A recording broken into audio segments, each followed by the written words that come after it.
Hello, I'm Paul Beckwith. The short clip that I just showed you with all of those spaghetti lines is basically showing you the Southern Atlantic Ocean. You've got South America on the left and Africa on the right, and then up at the top you have North America and Europe. So I'll explain what the various spaghetti lines means. This video is sort of a continuation on my discussion in the last video on what's happening in the Southern Oceans, because what's happening in the Southern Oceans doesn't get talked about enough, for one thing, but it's vital to the global climate. It's vital to the AMOC, the stability of the Atlantic Meridional Overturning Circulation, which seems to be slowing down. So what I want to show you here, okay, so this is South America's here, Africa's here, this is Antarctica down at the bottom, this is North America and Europe. You can see Spain here, and we're trying to look at a 3D bathymetry profile. You can see surface features on the bottom, and the lines are, the red line is the surface waters. Okay, it's the surface waters, and the yellow line is the intermediate waters. That's running from a depth of about 1,000 to 2,000 meters or so.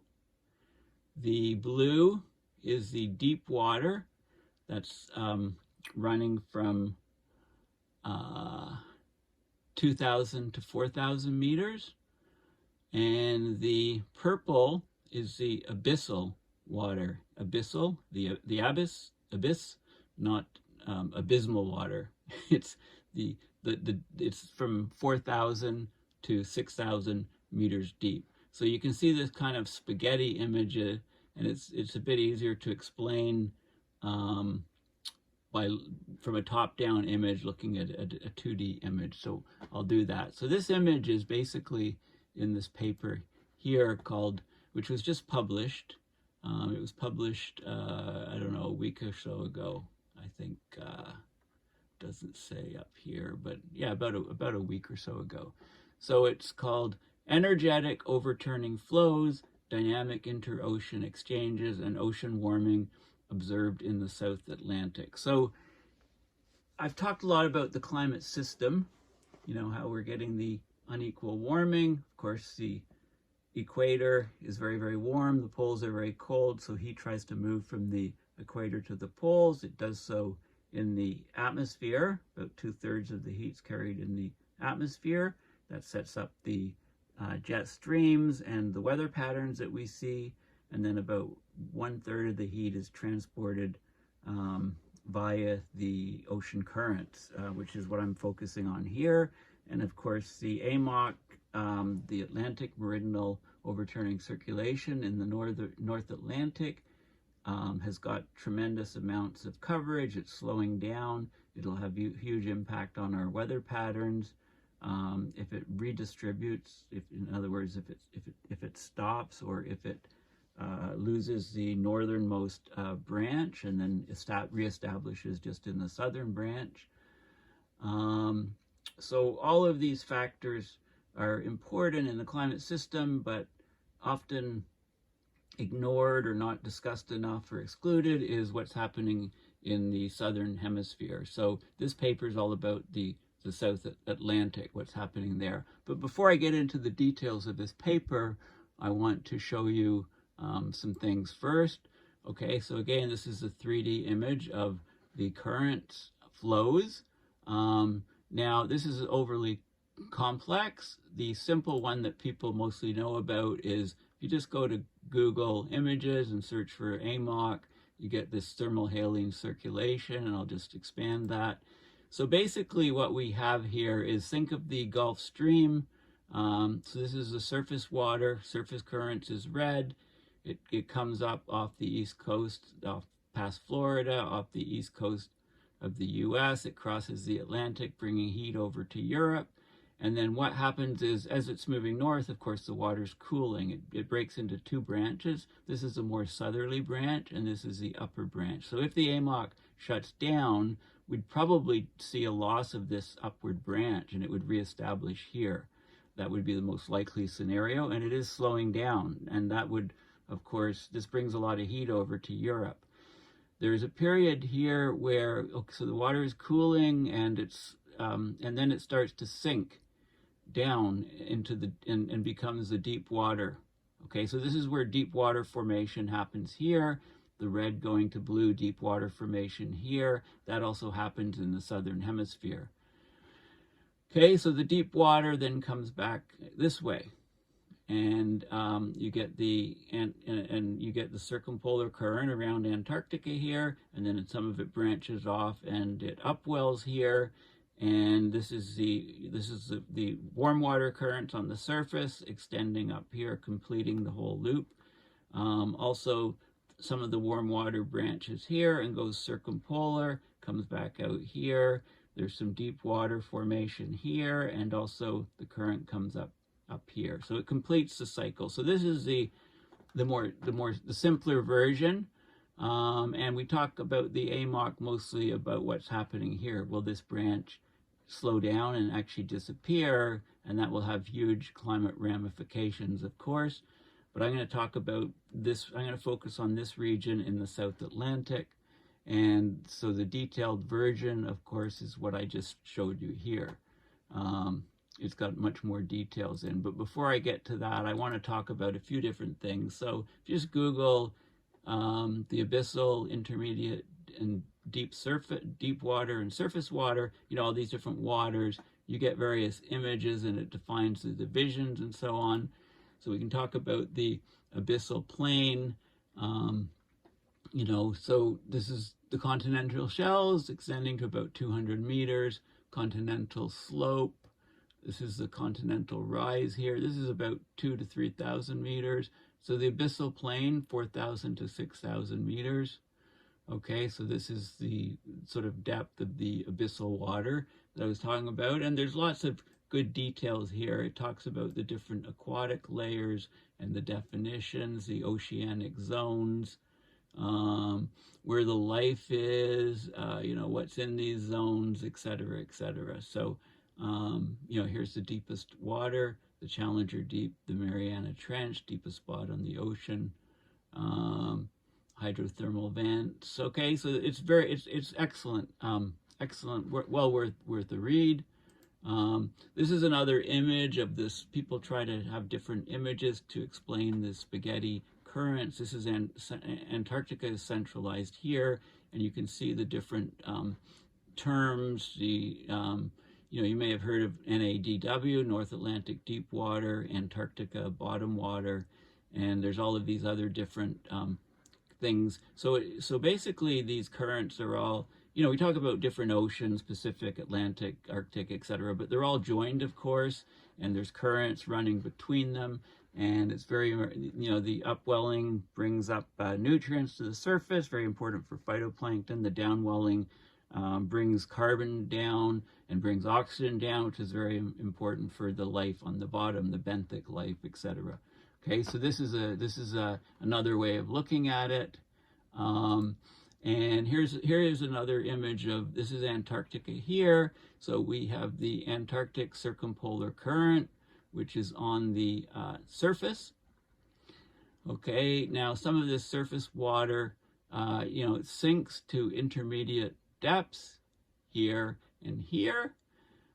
Some of it sinks down even, from the intermediate water, or, it sinks down even deeper and forms this, it goes into the abyss and forms this bottom water, the abyssal water. There's also some loops here where you're transferring from the surface water. Well, there's also deep water. So old deep water can upwell to the surface. This deep water layer, is traversing here. Some of this deep water then descends down to the deeper water, the bottom water, which is the yellow. Some of the bottom water. Okay, this is another descent point. This is another descent point. where the water, the deep water, actually in this case the deep water, the deep water is still descending here to the bottom water. That's these spirals. The surface water is descending to the intermediate water. So you get all of these different patterns occurring. And this is all very important to the stability or instability of Antarctica, because we're pushing record low levels of sea ice. The ice is melting from below, and the ice is being pushed away from the continent. And this is going to allow the acceleration of coastal glacial ice, increasing calving, etc. So it's very, very important for sea level rise, things like that. Now there's these things, you've probably heard of the Argo program and these Argo floats. So it's an array of profiling floats. Okay, so most of these floats, they're distributed over the global ocean. They measure temperature and salinity in the upper 2,000 meters. They annually provide 100,000 temperature salinity profiles, and they reinforce velocity measurements because they just drift with the current. Okay, so the data is very important from this global array to use in climate models. Okay, so it's well worth looking at this website, and there's different data that it shows that it's been collected, and some of the key findings from Argo about sea level changes in the hydrological cycle. So to do with, and that changes the salinity of the surface ocean, climate signals, global ice volume, improving ocean forecasts. Deep waters are warming, okay, warming significantly. So Argo can measure all this, it collects the data, and there's a global array. This is the existing site here of all of the Argo floats, so you can see what's going on just by clicking on one, for example, and you can get details on it. Okay, so this is an active float. This is the latest data from it. You can click on the details, and you can get all kinds of information on this float. So so this is the path that it's gone, and here it is right now. So these things drift across the ocean. They go up and down. They go up to relay their data to the satellite from the surface, and then they go down to about 2,000 meters, and then there's some that go even deeper, but the basic ones go down to 2,000 meters. Lithium 15-volt battery. This is some technical stuff, but you can get some of the data here. Event log. So these here event log registered 2016, operational December 6, 2016, inactive. So it had some servicing here, operational, inactive, or maybe, So there you can get different, well, there's maintenance activity, nothing found. So, so it goes down to the bottom, goes up to the top, goes down to the bottom, repeats that process to do the measurements. Data. This is the depth and the year and the time. So it hung out at these depths. It was depth in hours, and so on. So you can get all kinds of information on what it was doing. So here's graphs of its movement, and it's measuring, in this case, sea temperature at different depths. It's also practical salinity, or the salinity of the water. It also measures the pressure, the dissolved oxygen, all kinds of things like that. All kinds of biological parameters in the ocean water, also the physical properties of the ocean column. Okay, so there's lots of, here's another one off Australia with the data and so on. So there's lots of data. So that's sort of my overview. And now let's talk about this paper. So basically, this is open source. So, you can download it and have a look at the diagrams in more detail, but let's just look at the abstract. So there's been an international collaboration called the South Atlantic Meridional Overturning Circulation, or SAMOC. SAMOC is the acronym. Okay, it's been in the last 20 years, and they've made substantial advances in observing and understanding the southern hemisphere component of the AMOC. Before then, there was very little data on what was going on in the southern oceans with the AMOC. So they basically gained insights in the last 2 decades on overturning flows. So that's mixing through the water column. Interocean exchanges, so how energy and currents flow between the South Atlantic Ocean, the North Atlantic Ocean, the Indian Ocean, the Pacific Ocean, etc. The pathways of which water is flowing in the South Atlantic. And the overturning circulation in the South Atlantic, it uniquely carries heat equatorward, and it exports fresh water poleward, and it consists of 2 strong overturning cells. So, what causes the water to move is the density gradients, right? Warm water floats, cold water sinks, salty water is heavier, sinks, fresher water floats, the pressure gradients, the winds, the eddies and eddy currents, the boundary currents along continents, the interocean exchanges. This is an energetic circulation in the subtropical and tropical South Atlantic Ocean. And the relative importance of these various drivers depends on the latitude and time scale. Of course, the AMOC, the interocean exchanges, and climate changes drive the ocean warming at all depths. We're getting upper ocean salinification as the upper ocean is warming. There's more evaporation, so the fresh water leaves the ocean. It leaves behind saltier water, so the upper ocean is getting saltier. There's also freshening in the deep and very, very deep abyssal ocean. So we need to understand long-term observations. So we've got sensors sitting there, and we're collecting data, but it's only being done for a few decades.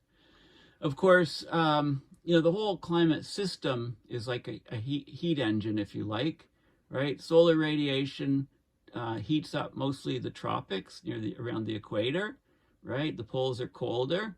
So the ocean plays a key role in redistributing heat around the Earth to offset this energy imbalance, right? To move heat from the equator to the poles. And in the ocean, this energy redistribution is largely accomplished through the global overturning circulation, which is a system of ocean currents that carry seawater with unique thermohaline, temperature salt properties, and unique biogeochemical, like carbon content, oxygen, and nutrient content within these various ocean basins. So there's, along the way, surface water, intermediate water down to, say 1,000 up to about 2,000 meter depth, 1,000 to 2,000 meters, say, intermediate depth.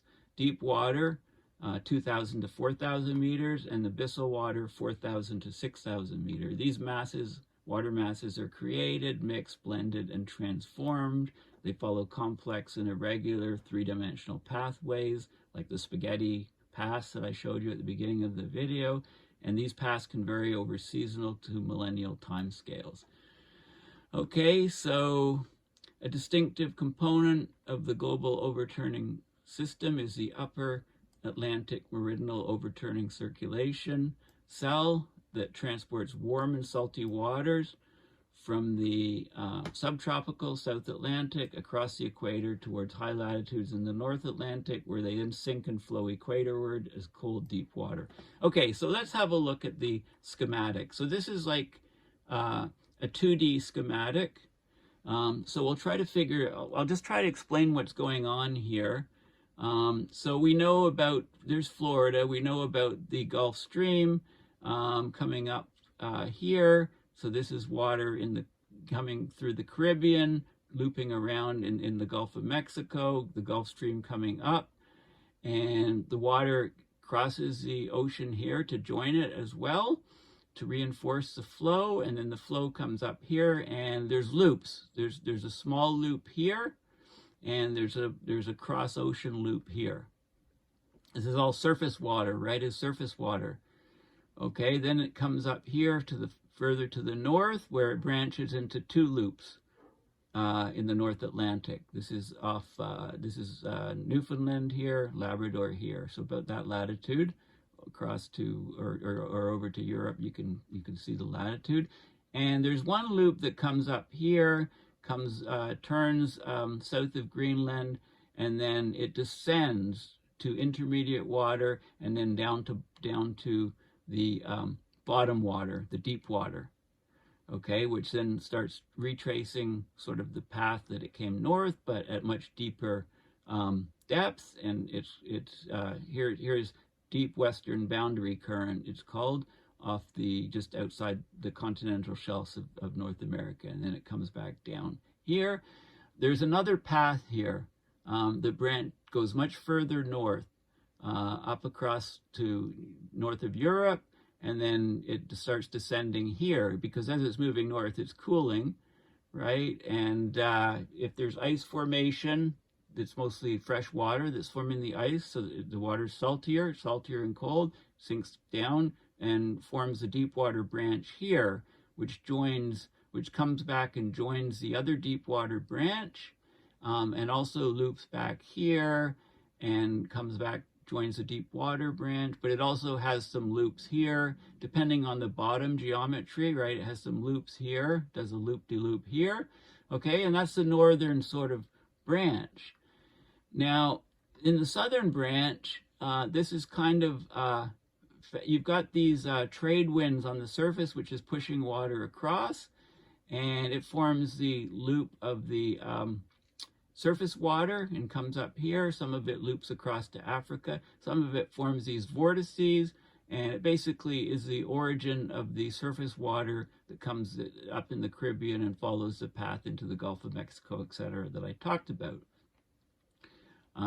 There's also some coming across from lower latitude, but there's also a southward movement of this, coming this way, and then coming across the ocean basin, also coming down further south, coming down over to here and looping across.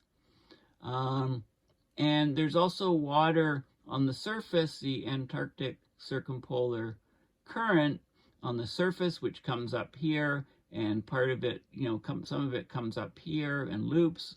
It kind of splits into a loop here, and a loop here, which then rejoin, and then it comes across to south of Africa, and there's water coming up off the coast of Africa on the surface, which then joins it and reinforces it. Okay, but there's also other things going on, because there's also this this deep water part of the Antarctica Circumpolar Current, the deep water part, which comes across this way and comes down here, and some of it actually descends in these chimneys to the abyssal plain, and it forms these abyssal loops here, which some of it breaks off this way, some of it comes up here, and some of it comes up here, all the way up into the North Atlantic. Okay, so there's all of these things going on. This is the intermediate water. There's also an intermediate water depth component. Notice that there's three components: the surface, the deep, and the intermediate. The water's too shallow for an abyssal here, so you get the yellow coming across here, and you get some of it. You also get the intermediate water. As you get water pushed across here, you get some of the some of the water sinks down and forms the intermediate water here, which comes up and then rises up to the surface here, and it comes in this way here and splits and so on. So very spaghetti patterns. These are so some of the definitions. This is the Antarctic. The ACC is the Antarctic Circumpolar Current, right? That's very, very important. This is the Agulhas Current, the AC. The AR are these Agulhas rings, if you like, that sort of large-scale eddies that mix the water. We have the Brazil Current over here. the Bangula's current and the Agula current here. There's also the DWBC, Deep Western Boundary Current. That's what I talked about up here earlier. And then there's something called the Malvinas current here, and the North Brazil current here. This is the SEC, South Equatorial Current. So these are mostly driven by trade winds. Okay, so that's basically what happened in the complex picture. And this is the key.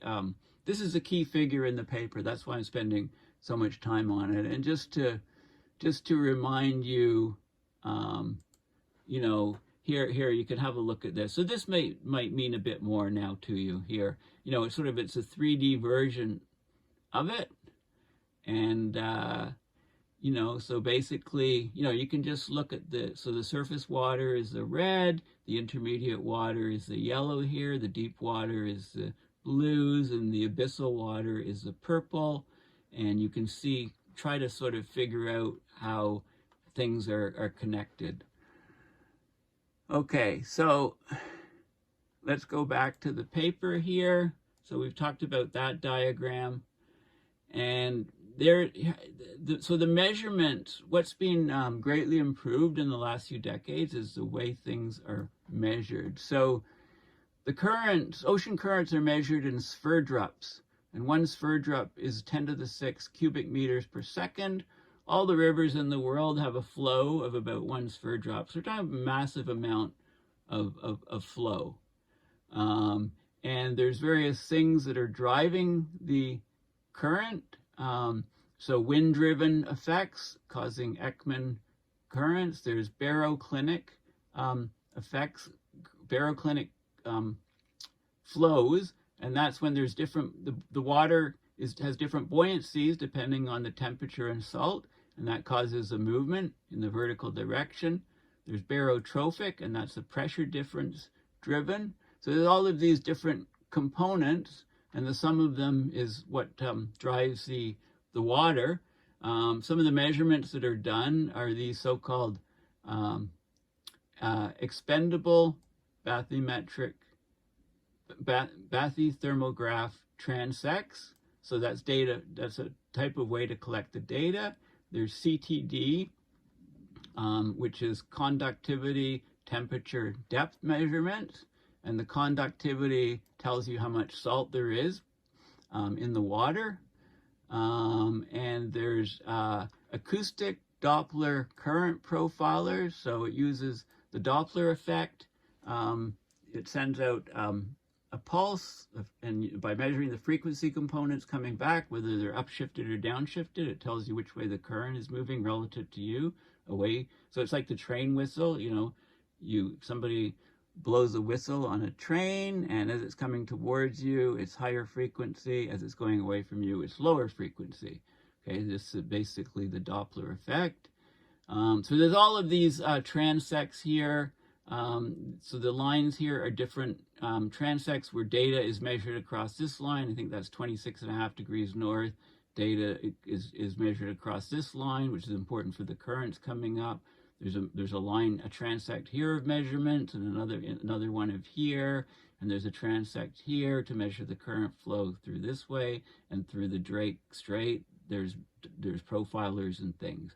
Plus, there's all the Argo floats that are free floating. A lot of these things are fixed in place, anchored. So lots of data is being measured, you know, I'm not gonna. A lot of this text is describing the figure I've already shown you. Here's some profiles. This is going from 50 degrees west to 15 degrees east. And it's showing you the bottom profile, and what we see is dissolved oxygen here, very high levels of dissolved oxygen. There's regions, there's depths here. This is depth, pressure, and decibar. This is basically meters. Think of this as depth in meters. So this would be 400 meters, 1,000 meters. This is a 1,000-meter line. There's a part here where there's very low dissolved oxygen, very high at the surface, of course. This is the salinity on this scale. So salty at the salty at the top. So so up here, very high salinity levels at the surface, right? So the surface is quite salty, and as you go down, the salinity is decreasing, so the water is fresher as you go down to the bottom. And this is the temperature profile, of course, warmest at the surface, 20 degrees plus Celsius, 10 degree sort of levels, and approaching zero and going slightly below zero, because of course it can go slightly below zero and not freeze because it's salty. And so there's defining features of the water masses. This is a density, neutral density range component, temperature, salinity, and the oxygen content in the different regions. So lots of data is collected, and you can see some of the trends, okay, in the Southern Ocean. So this is 0 to 700 meter water depth. This is the warming in degrees Celsius per decade. So very rapid warming in some regions. There's some cooling over in this region. You can see the general trend. And this is the deeper water, 700 meters to 2,000 meters, also warming, but at a lower rate, right? It takes time for the heat to get to deeper depths. And then the salinity trends. So these areas here are getting saltier.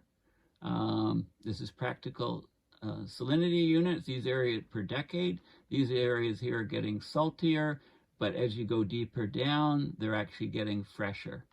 And this is the temperature at indicated depths and along a transect, 34.5 degrees south, and you can see a trend happening from 2010 to 2020, a general warming. Okay, so we're getting all of this data. There's estimates of the AMOC flow and the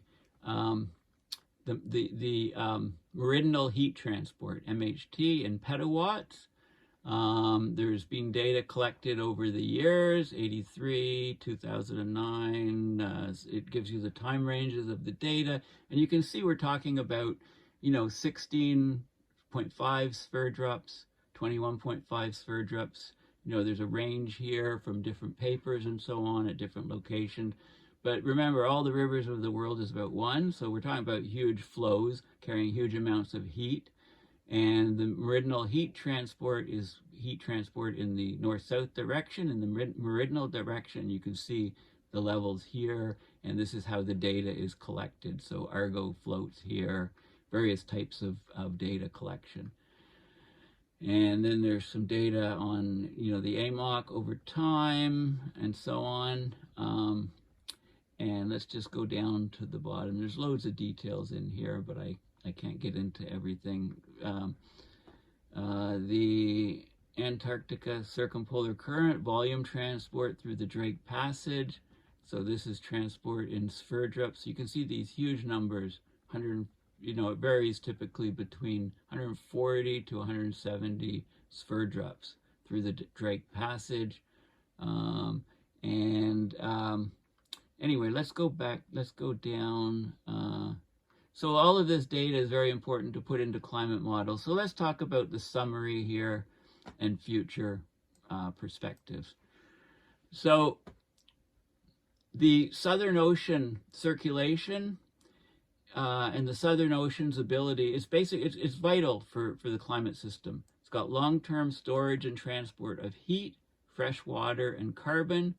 The ocean circulation strongly influences the magnitude, pace, and regional impacts of anthropogenic climate change, because if more heat is going into the ocean, there's less in the atmosphere, so it's regulating some of the effects that we see in with our weather, etc., because all this heat's going into the ocean.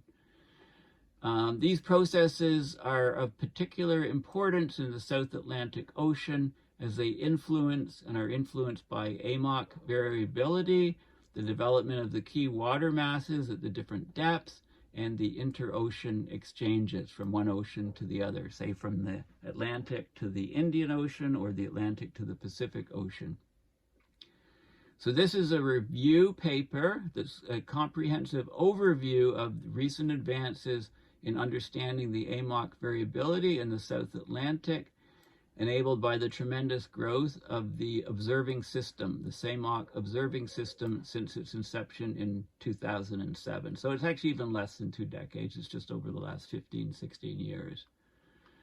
As a result of the excess heat absorbed from the atmosphere associated with ongoing planetary warming, the AMOC variability, the interocean exchanges from the Pacific and Indian basins into the South Atlantic basin, and other factors elucidated in this review, the South Atlantic Ocean has warmed from the surface to the deep and abyssal ocean. Upper ocean South Atlantic salinity has increased at the surface, while intermediate, deep, and abyssal water masses are getting fresher. A reduction in the strength of the AMOC associated with anthropogenic warming is linked to additional surface South Atlantic warming and salinification. Continuing to monitor these water mass changes and their causes is an ongoing priority for South Atlantic research. And then it goes on into more and more details, okay? So very important paper, and you know, it's worth spending a bit of time and just trying to, you know, figure out, you know, what's going on with the water masses, or at least trying to build sort of an overall picture. You know, start at the Gulf Stream, coming up here, as I showed you in this paper. Figure 1 is the key figure. So, you know, start here. You know that the Gulf Stream comes up the east coast of the U.S., and then try to figure it out from there, the different passageways, and just to get a concept of, you know, what's happening. It's a lot easier to understand this image than it is to understand this image, but some people think more in 3D. Yeah, so this is sort of the key thing. And the last thing I want to say about the Southern Ocean is that the future Southern Ocean warming is linked to the ENSO variability. Okay, so let's just read the abstract. This is another open source paper, which I also mentioned in a previous video. So the Southern Ocean is a primary heat sink. It buffers the atmospheric warming, and it has warmed substantially, accounting for an outsized portion of global warming-induced excess heat in the climate system. However, its projected warming is highly uncertain and varies substantially across climate models. Okay, Southern Ocean warming during the 21st century, so just in the last few decades, is linked to the change in amplitude of the El Nino Southern Oscillation, ENSO. So models show that with a large ENSO amplitude, there's a slower warming in the Southern Ocean. A small increase in ENSO amplitude sees a stronger warming. And this, you know, has, you know, and there's variability. This ENSO situation can account for up to 50% of the uncertainty in the Southern Ocean warming. So that's the key sort of finding. And since the, you know, ENSO is switching from the La Nina to El Nino around mid-year, you know, and there's a lot of concern for global average temperatures in the atmosphere being exceeded significantly, you know, even surpassing the 1.5 degree guard band, if you like, when the next strong El Nino hits. So I just wanted to throw this in, that there is, you know, the whole climate system is linked one part to the other. So thank you for listening. And please consider going to my website, paulbeckwith.net, and donating to my PayPal account to support my research and videos as I connect the dots on abrupt climate system change. Thanks again, and bye for now.